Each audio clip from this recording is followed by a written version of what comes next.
guys are in for a treat. This whole week has been a blast. The Saints and Sinners are here. They have been traveling together for 5 years. You might have seen them on CMT. You might have heard them on XM Radio. They actually just got back from performing for our troops in Iraq. So that's pretty awesome, isn't it? Now they're here in Neenah, which is pretty exciting. So you guys ready to get the show started?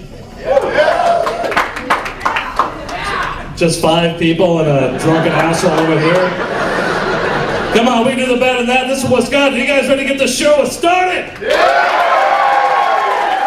please welcome Captain Awesome Patrick Jolly.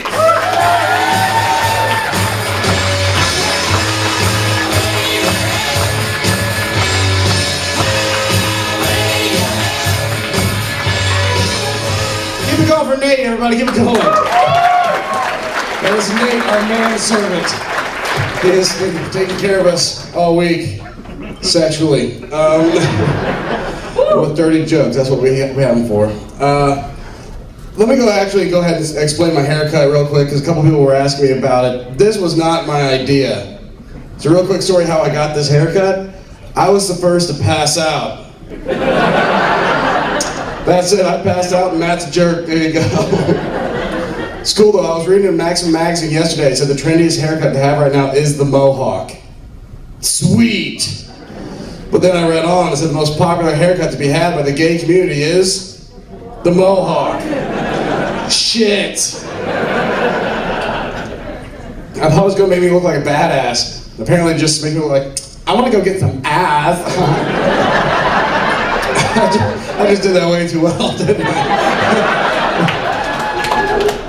I was actually dating a girl for a little while, and she actually thought I was gay. That's how we met. It's so romantic. I was at a bar, and she came up and she started chatting with me, and apparently her whole intentions is she was trying to turn a gay man straight. I was just trying to get laid, right?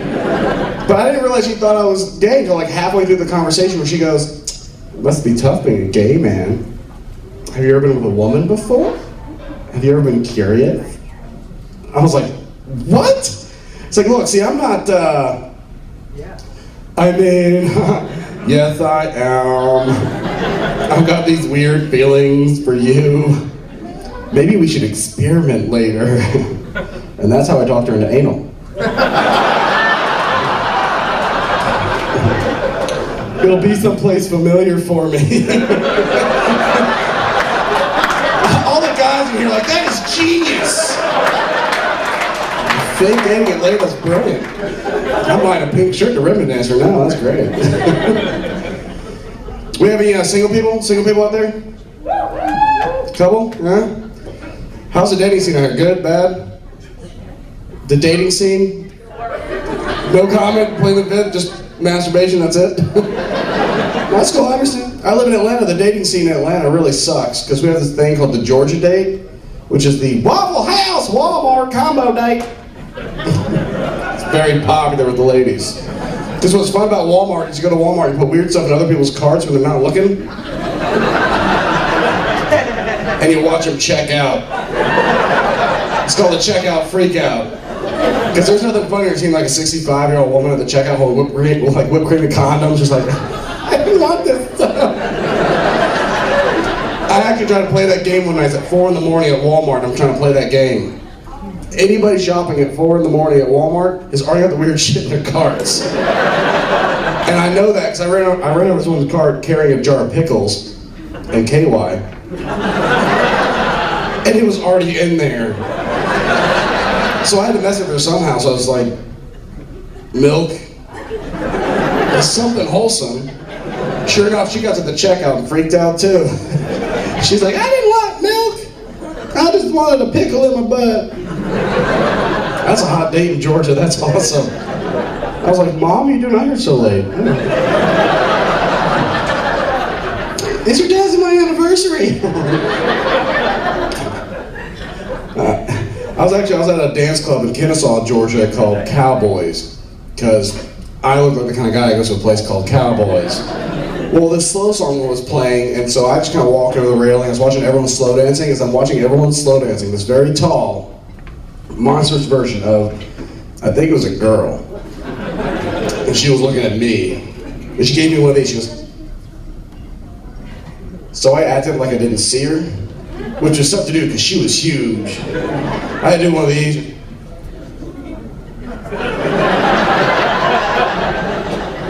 As I scanned back across the crowd, there's a gap where she was standing. And everything just slowed down. It was like a horror movie. I knew she was out there, coming for me. I had no clue where she was. So I turned to run real fast. I ran right into her belt buckle. Yeah, it was that big. Quick tip, guys, don't get drunk on eBay while listening to Garth Brooks. You can buy some shit you don't need. But I ran into her belt buckle and I was looking up at her thinking, that is a big bitch. I didn't mean to say the B word. That is a large bitch. She looked down at me and she goes, hey, you want to come dance? Actually, it was a little deeper than that. I was like, hey, you want to come dance? Yes.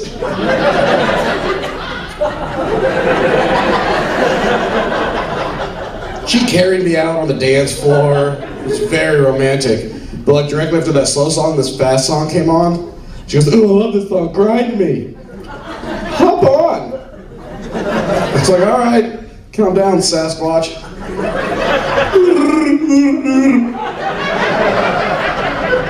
I'm humping the back of your knees. You can laugh if you want, but I'm still with that woman. I love that girl. She gives me piggyback rides through the park.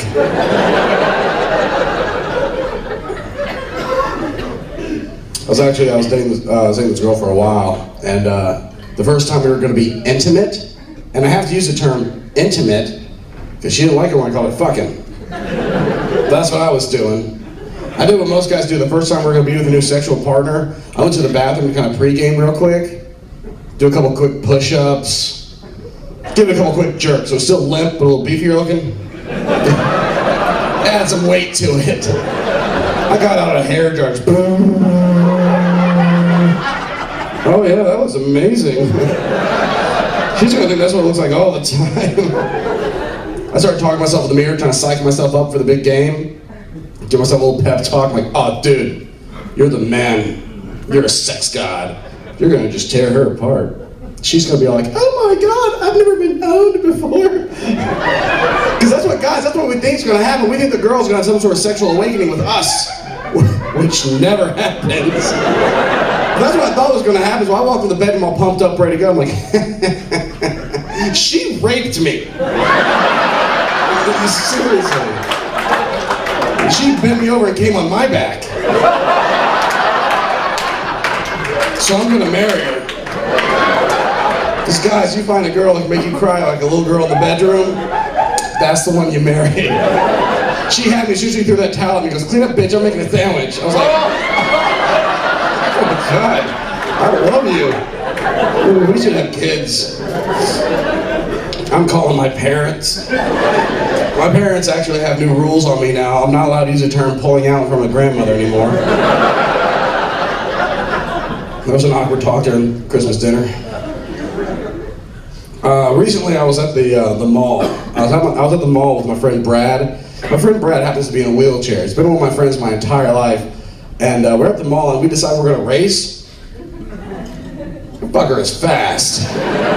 I could not keep up with him and I figured I'm gonna have to cheat to win.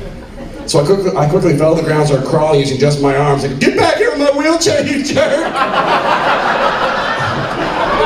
And like this other guy stops Brad and goes, hey, get out of that guy's wheelchair! And Brad's like, what? And the guy goes, seriously, get out of that guy's wheelchair right now, you jackass.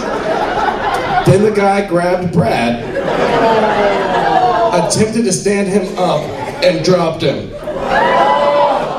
So I jumped on my feet, was like, got you, fucker. I have no clue why my friends don't like me, that's weird. Brad was actually going to come on a tour with Matt and I. He got tired of holding on to the bumper, so he let go. We were doing the show at the House of Blues in Myrtle Beach, and after the show, this lady comes to me, she goes, listen, spiky head man, my husband was so offended by your jokes, and he's in a wheelchair, we walked out.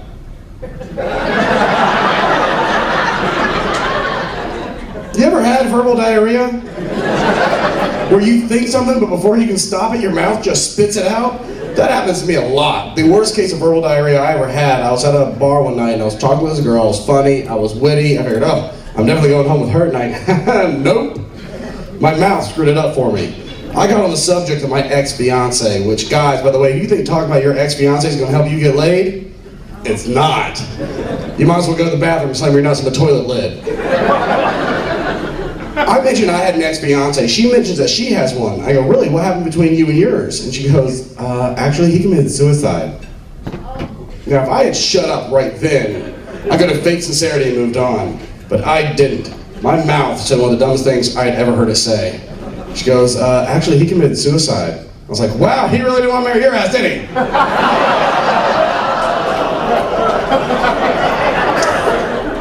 Yeah, I don't think she's going to call me back. I have found out while traveling across the country the last few years that all guys, we play the same pee games when we go to the bathroom. Ladies probably don't know what I'm talking about, but guys know exactly what I'm talking about. We come up with these games to play in the bathroom to entertain ourselves. One of the games I've learned is called Search and Destroy.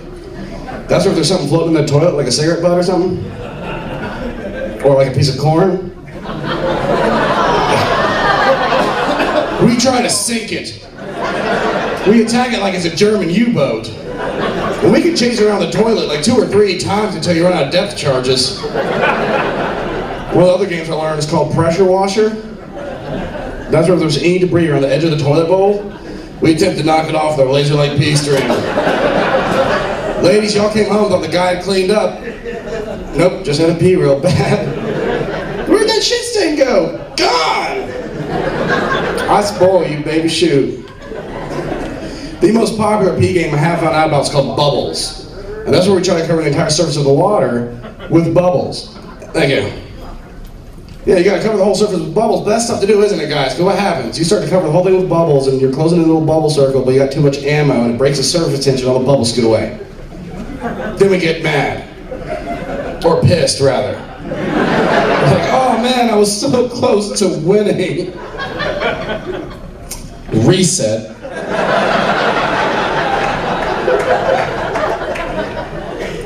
That's right, guys, I'm giving away all our secrets. Now the girls, they weren't sure if you were an idiot, now they know it. Like, oh, God.